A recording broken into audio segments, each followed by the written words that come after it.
Hi, I'm Martha Reed from the Department of Management and Budget. Let's talk about the different phases involved in the typical evolution of a public facility project in Fairfax County.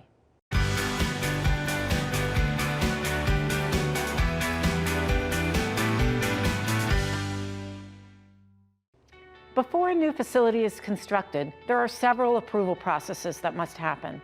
The first step is for a county agency to establish the need for a new or expanded facility.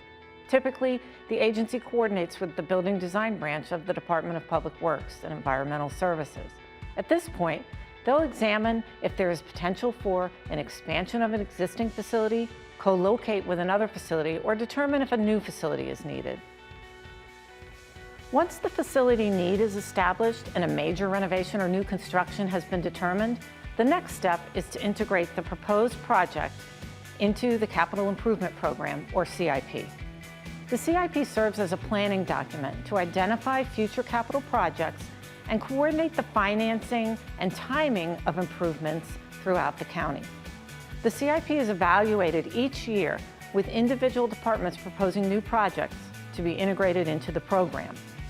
The CIP focuses on identifying projects that should be planned, approved, funded, and built within a 5-year timeframe, but also includes some future projects that are planned beyond that timeframe. The CIP development begins with staff from the Department of Management and Budget, the Department of Public Works Building Design Branch, the County Executive's Office, and the Department of Planning and Development, all coordinating with county agencies proposing changes to existing facilities or adding new facilities. Agencies present their CIP plans to senior leadership, including the county executive. Staff will evaluate projects in terms of cost and funding availability and the project's alignment with the county's comprehensive plan. Next, the drafted CIP is advertised along with the county's annual budget. The Planning Commission's CIP committee will then hold workshops with county staff, review the advertised CIP, hold a public hearing, and make formal CIP recommendations to the Board of Supervisors. The CIP is then reviewed by the board at budget committee meetings, and to conclude the process, the board holds a public hearing, includes any proposed changes to the CIP, and then adopts the revised CIP. Hi, I'm Commissioner Tim Sargent. I serve as chairman of the Planning Commission's Capital Improvement Program Committee. After a project is integrated into the adopted CIP and funding has been identified, the Building Design and Construction Division will select an architect and engineering consultant. Once the firm is under contract, the project design phase begins.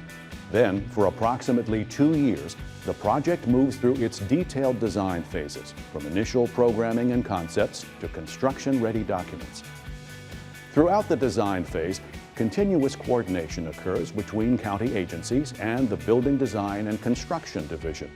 During the design phase, public outreach and engagement opportunities are provided for input before the design plans are finalized. After input from the public, the Building Design and Construction Division prepares an application for what's called a 2232 Public Facility Review. The 2232 review is derived from a Code of Virginia requirement for public facilities to determine if the general location, character, and extent of the proposed project substantially conforms with the county's comprehensive plan. In some cases, a project may require a zoning application as well. Staff from the Department of Planning and Development will provide analysis, a staff report, and recommendations to the Planning Commission. The Planning Commission will hold a public hearing and make a final decision on the approval of a 2232 review for a public facility, and will also make a recommendation to the Board of Supervisors for zoning applications, such as special exceptions. Final approval is made by the Board of Supervisors for zoning applications. After 2232 and zoning approvals, the project site plan and building permit applications are submitted and reviewed and then approved by staff from Land Development Services. Once the plans are approved, permits are issued, and bonds and agreements are in place, the project is ready for construction and is advertised for construction bids. Finally, after approximately 2 years of construction and approximately 4 to 5 years from project initiation, the county facility project is complete and officially open to the public.